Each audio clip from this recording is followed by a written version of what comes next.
Good morning, everyone. It's Thursday, October 30th, and thanks for joining us on Up to the Minute. I'm Andrea Bonner, chair of HCC's Consumer Arts and Sciences Center of Excellence, with my co-host, Linda Davis, HCC Northeast College Operations Office Manager. Okay, Linda, one more day to Halloween. Are you ready? Got your costume ready? She's got the sound effects ready. Well, Linda, tell everyone how to find us today. Well, we're on Houston City College District's Facebook page, Not HCC, and YouTube. We're also on X, LinkedIn, and on HCC TV at noon, 5 and 10, Monday through Friday. Thank you, Linda. For a special Throwback Thursday Family Fun Day, we're talking with Chris Florance of the Texas Historical Commission. Welcome to the show, Chris. Thank you. It's great to be here. We're glad to have you, and we're going to talk to you in a few minutes. But first, we're joined by Todd Duplantis, Executive Director of Communications and Marketing for Houston City College. Welcome to the show, Todd. How does it feel being in the hot seat, not being the interviewer? Well, the studio's changed a bit, but you guys are giving parting gifts on the show. Yeah, those bags are empty, by the way, so don't get too excited. And Doug O'Brien is also joining us with Houston's Eagle. Welcome to the show, Doug. Thank you. Happy to be here. I don't know if I'd shown up if I had known the bag was empty, but you might know them both from the Road Beyond podcast. So let's dive in. So for those that haven't seen the Road Beyond podcast, tell us about that show.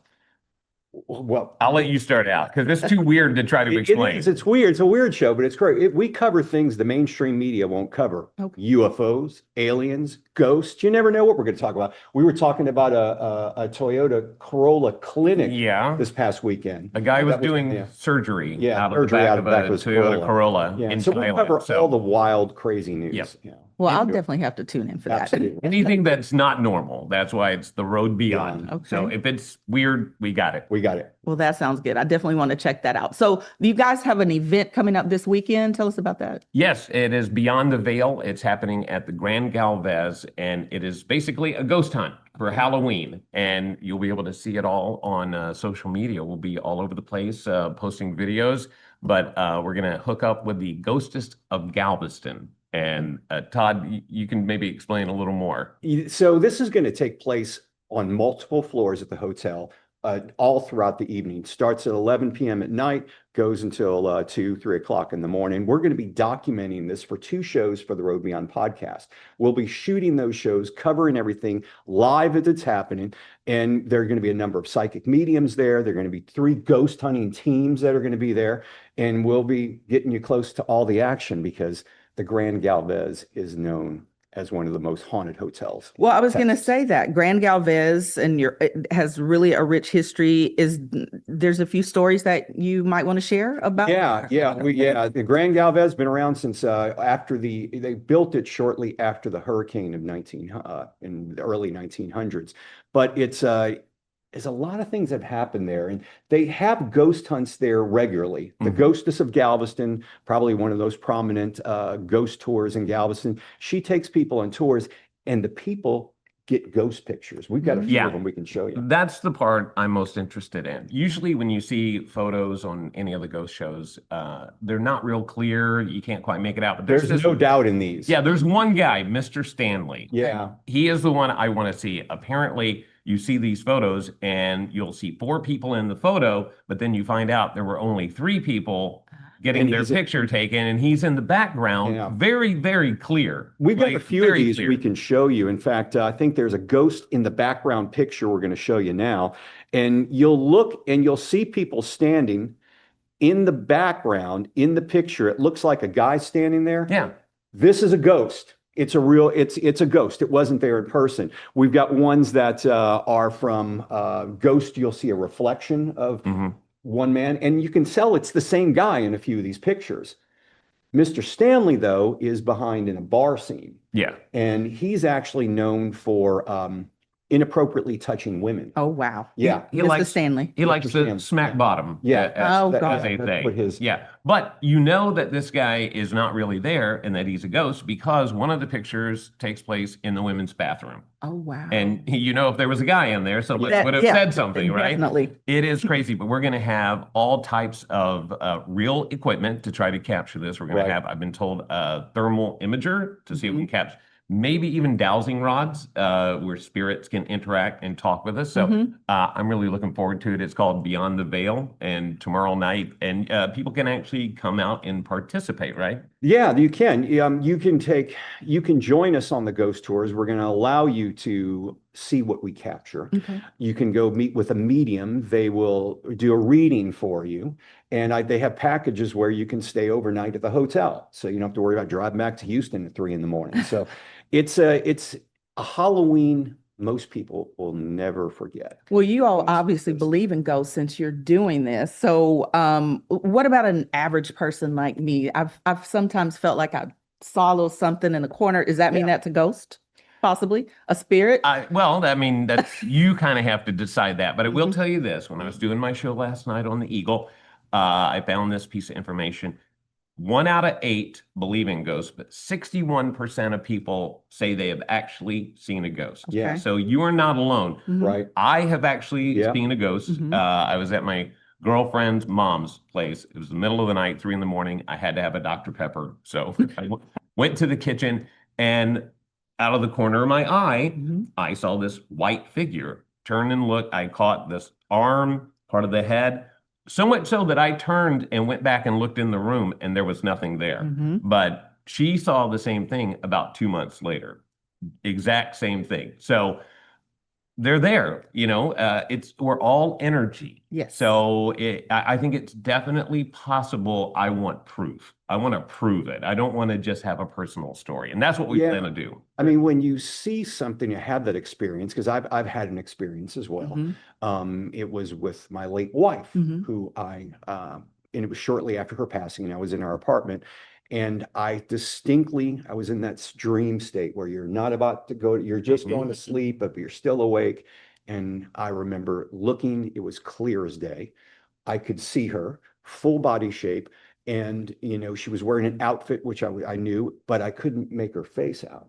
Yeah. But I knew Yeah. it was her. I knew it was her. I could feel her presence. So, I mean, when you see something like that, and think about it this way, you're ever walking down the street, you see a group of people, and somebody just doesn't look right in that group. They may look out of place. They may look disheveled. Go up and touch them and see if they're really there. Oh, wow. Because you think a ghost is an apparition. These pictures we've seen, which are probably some of the best ghost photography Absolutely. I've seen, these Very pictures, there's real. no doubt about it. But it's not always something that's veiled or something that's transparent. Mhm. It could look like a very real person. Well, I'm glad May you brought never that know. up, because we think ghosts, you're thinking Casper, Yeah. very Yeah. spooky. Like Right. we said, this something out of the corner of our eye, but you're saying it could be someone looking like me and you sitting Oh, here. absolutely. Yeah. Yeah. I mean, when you think about it, that's the one thing that drives me crazy about a lot of these ghost hunting shows. Mhm. It's always a ghost seems to never say anything except for get out. Yeah. And Yeah. you can't tell me that there aren't people like us Mhm. kind of in that in-between region that are jokesters and just regular people who haven't quote unquote moved on. Mhm. So yeah, I think it's more of that experience than it is of the demonic entity that you always hear about. I think that just kind of sells, more so than a goofy ghost. But Yes. I did talk with our team last night, because Yeah. we were connected with the team, and I said, and this is a very important thing, I said, my girlfriend wants me to bring holy water with me, Oh, gosh. because she doesn't want me to take Bring that anything home with us. right. Yeah, with me. Yeah. And so the psychics were like, "Oh, we have something for you. We're gonna figure that out before." Yeah. But that's a real concern. It Mhm. can happen. So The- you really do have to. You don't want to play around with it. You want to respect anything that's present, whether Right. it's alive or not alive. To be very clear, we're going to visit the ghosts, Mhm. not to adopt. Yeah, we're not. Because You don't want to Not bring them adoption back. day at the No. Grand Gallery. Mhm. if anything comes home, it's paying rent. So that's the bottom line. Well, thank you guys. And tell everybody how to tune into your show, and any last minutes about the show, just for people that don't know. Yeah, we're on HCC TV several times a week. You can also watch us by going to our Facebook page, and we are The Road Beyond Podcast.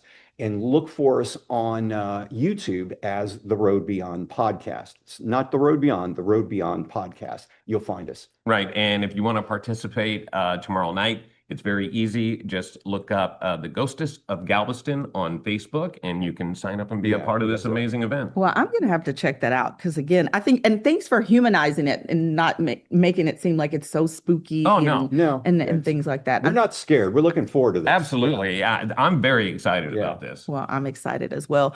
Thank you, Todd Duplantis and Doug O'Brien, co-host of the Road Beyond podcast. We'll have your information in our post after the show. Now, up next, after a commercial break, Linda will take a trip back in time. For over 50 years, HCC has been here for you. Affordable, accessible, focused on your success. This is your college, growing, evolving, expanding with you. More bachelor's degrees, stronger workforce training, online learning with global reach. A new name, the same mission, bigger vision. Houston City College, local focus, global reach. Register now at hccs.edu. Our individual voices are powerful, but not everything has a voice. Let us be a voice to the voiceless. It's time to speak up for nature. Poison Help is a free 24/7 hotline that answers all of your poison questions in over 100 languages. Hello? Poison Help? Hello? When poison happens, we're here for you. Just call Poison Help, 1-800-222-1222. Welcome back, everybody. We're moving on from Ghost, but we're going to go back in history with a special edition of Throwback Thursday Family Fun Day with our guest, Chris Florance, who's the Public Relations Officer with the Texas Historical Commission. Welcome to the show, Chris. Thanks for having me. Look, we cover the gamut on Up to the Minute. So we're going to go back in history, and you're here to share with us the exciting events that have been quite a while in the making to the reopening of the Washington on the Brazos. Tell us all about it. Yes, this is a great place in Texas history. It's a story that's been nearly 190 years in the making, but we are reopening the Washington on the Brazos State Historic Site on Saturday, November 8th. This is following an amazing $54 million transformation of that important place, a new visitor center and museum, a refurbished museum, just a lot of great things that we're excited about to showcase this important part of the state history. And I understand there's a ribbon cutting. There will be a ribbon cutting on the new visitor center at 10 a.m. on Saturday. We'll have some local elected officials in attendance. And once that ribbon is cut and the site is officially open, our visitors will really be able to step back into time and visit both the Star of the Republic Museum, that's such an incredible collection of the tools and artifacts, different day-to-day items that folks would have lived and worked with in the early 1830s at the time of this site, that you'll be able to see the Independence Hall, where the brave delegates gathered in this time of war. They had learned recently of the massacre at the Alamo. They joined together to write the Declaration of Independence and also write out a constitution for a republic for Texas. So it parallels sort of the American story of independence, where colonists, essentially, although they were colonists in Mexican Texas, they were working there and they chafed under some of the laws and things that were going on, the political situation very unstable in Mexico, and they wanted to make a go of it as an independent nation, and they declared their independence, and they suffered very greatly for it. Santa Anna, the leader of Mexico, raised a large army, attacked the Alamo. There was a great deal of panic across the countryside. People fled. There was another significant war crime committed at Goliad. That these are the things that folks learn in Texas civics and history courses. But these are the places where they've happened. And we want these places to be centers for learning and discovery, for people to come and find out about this history in a fun and exciting way. And so on that event on Saturday, the visitors will have it, they will feel like they have stepped back in time. There will be reenactors there, sort of presenting what it was like, the life in the Republic. There'll be interactive living history programs from 10 to 4:30.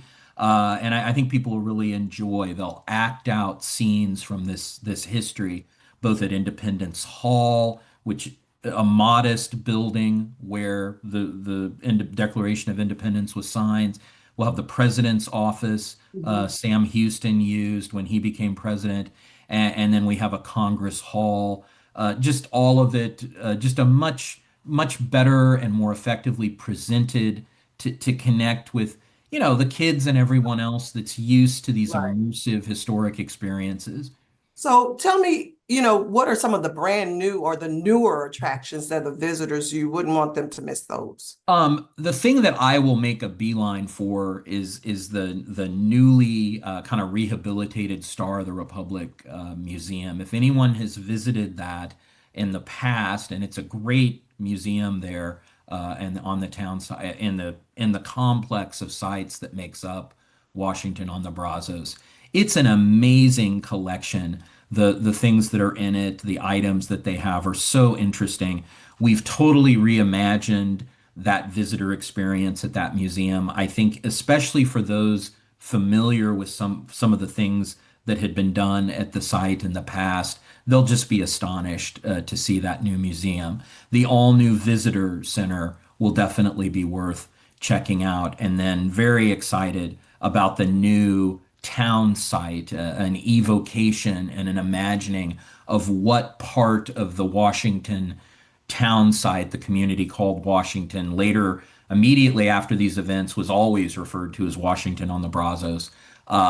That evocation and that representation of the village will just be a lot of fun, I think. Is this just for grown-ups, or there are things for kids to learn or have fun? No, this will be a great event for the entire family on November 8th, and even beyond that, moving forward, a fantastic place to take your family of all ages to discover this history. Kids will love the expanded family gallery. There's 1830s toys that you can play with. They have great events at the site. They have escape room events and things. So they really present this history. And we want as many people as possible to go to the event. The adults will be able to soak up the history, and that the kids will enjoy the reenactors and the family activities. And then everybody can enjoy grabbing lunch from some of the food trucks out in the visitor center courtyard. And if the weather time's up with us, this is just going to be a really memorable, fun event for anybody to attend. Well, look, we're always looking for a way to get the kids out of the phones. Yes, Now, it's I it's also critical. around on your website, Mhm. and I saw something about a farm. Oh, the Barrington Living History Farm. This is the old home of the last president of Texas. We were a republic for a decade. We had several presidents. The last president was the one that sort of was in the role when Texas became a state. Interestingly, the Washington on the Brazos site was very involved in that compact and those items of legislation and other governmental business that had to be done in Texas for us to become a state, picked up again in 1845 or so at the site, and they managed that process as well. Well, look, one other thing, I saw some cattle and I saw a turkey. Listen, Oh, that and the don't make bear. it on nobody's table for Thanksgiving, So right? we have that Barrington plantation. We have that Barrington Living History Farm, and there is a farm, and you'll see ducks and hogs and other animals there. And that is a working farm. They produce ham and eggs and other things that they do in interpretation and things. It really, that Barrington History Farm, especially for the little ones, what a great opportunity. I mean, it's not a petting zoo, but you are in a farm that existed in the 1830s. It's just fascinating. Um, Well, finally, before we go, can you tell us about the Texas Historical Commission and why you do what you do? Yeah, we are the official agency for for historical preservation in the state of Texas.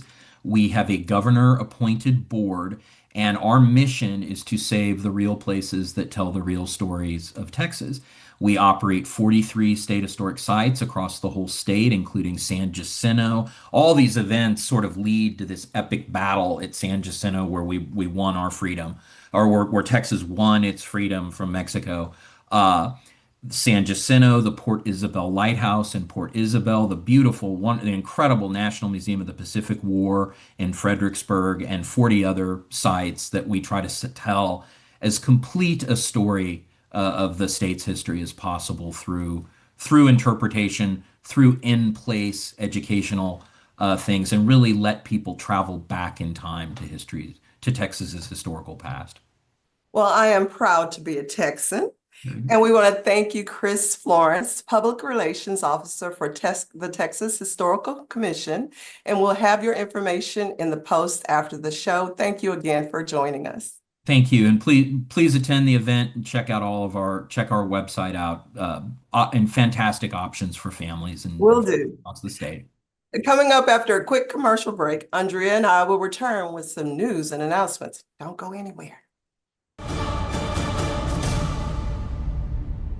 HCC ha estado para ti, accesible y enfocado en tus éxitos. Más carreras, formación avanzada, aprendizaje global en línea. Nuevo nombre, misma misión, visión más amplia. Houston City College. Regístrate en hccs.edu. Art is hard. But not as hard as living in an over-policed community. Art is hard. But not as hard as accessing mental health resources. Art is hard. But not as hard as being uprooted by gentrification. At Artistic Noise, art creates a community for system-impacted youth to be seen and heard. Learn more at artisticnoise.org.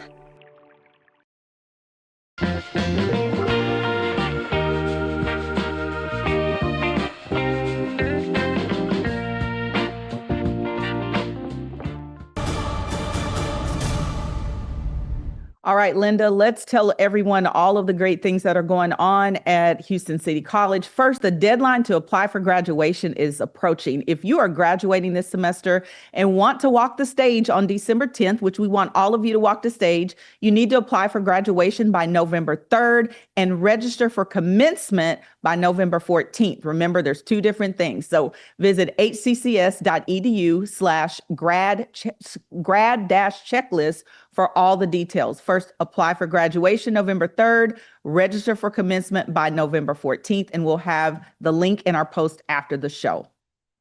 Well, Linda? there's a lot going on at Central, as you very well know, Andrea. Yes. The International Students Association at Central Campus is hosting an international festival on Wednesday, November the 5th, and they are seeking students, faculty, and staff who would like to be performers, vendors, or fashion showcase participants. Wednesday, November the 5th from 11 a.m. to 2 p.m. at where? The Central Campus, of course. More information will be in the post after the show. Absolutely. Please come check us out, guys, because we are going to have some of our fashion from around the world showcased that day. So next, the National STEM Day. Join us at the HCC Central Library. Again, Central, I love it. Student Library Advisory Council and Central Science Club present a special event in celebration of National STEM Day, Cultivating Innovation, Technology, and Sustainability in Agriculture. It's going to be next Thursday, November 6th from 10 a.m. to 3 p.m. at HCC Central Campus. And again, the link to register is going to be in our post after the show. Well, connect to Houston Workforce Scholarship.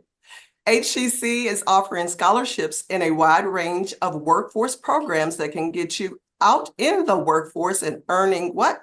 Money, cheddar, dinero, whatever you want to call it, sometimes in as little as 16 weeks. So learn more information and complete the interest at hccs.edu/connect2, the number 2.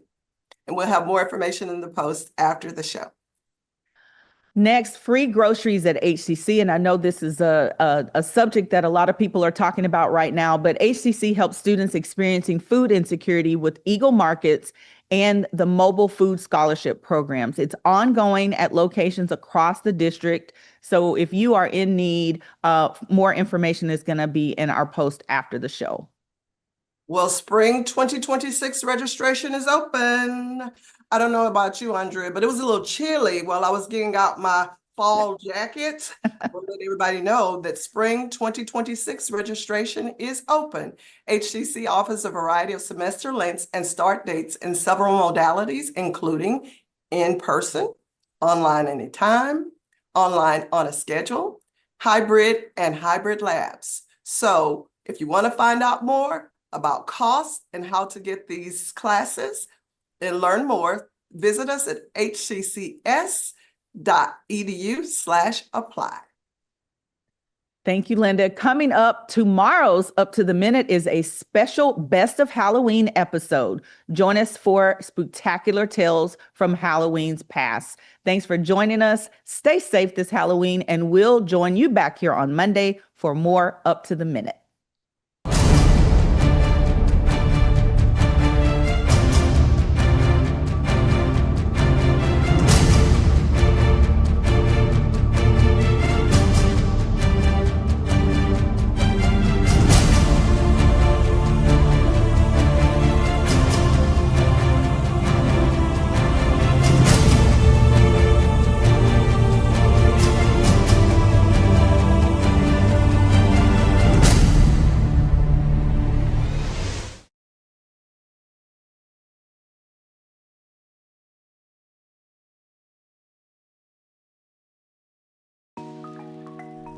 There's nearly 678,290,000 kids under 5 around the world.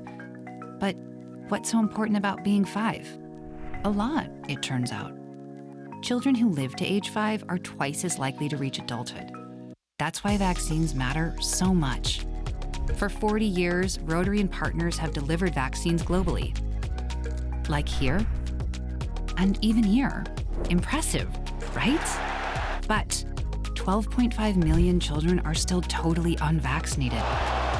Rotary knows we can find them. Because when Rotary and Indian vaccinators looked for families at bus and train stations, used motorbikes, and trekked house to house, they lowered polio cases by 94%. See, it can be done, and the results are worth it. Let's ensure that all children grow up safe from preventable diseases.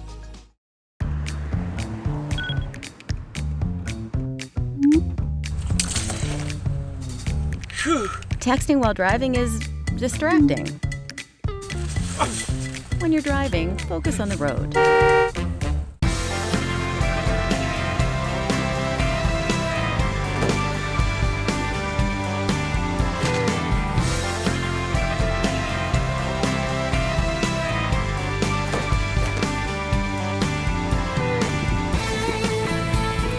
There are a lot of reasons to make Texas a litter-free state. What's important is always keeping a litter-free state of mind. I'm Randy Rogers with a reminder for us all: don't mess with Texas.